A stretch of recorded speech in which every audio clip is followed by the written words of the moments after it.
In this lesson, we'll learn about assigning passwords to workbooks. So we've already learned how to protect a worksheet, and we've already learned how to protect the entire workbook from structural changes. But there are also cases where you only want to allow those who know the password to be able to even open a workbook. So we're going to password protect our workbook.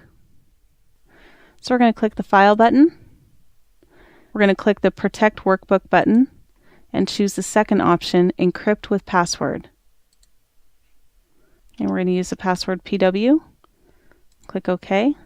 Re-enter the same password. Click OK. And now we have a note that says a password is required to open this workbook.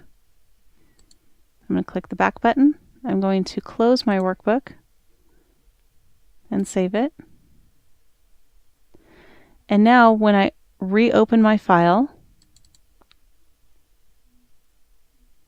before that file even opens, I'm required to put in a password in order to see that file.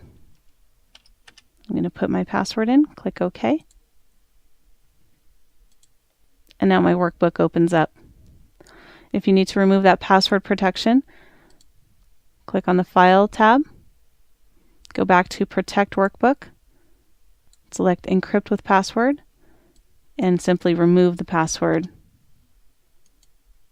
Now we no longer need a password in order to open up this workbook. And that concludes our lesson on assigning passwords to workbooks.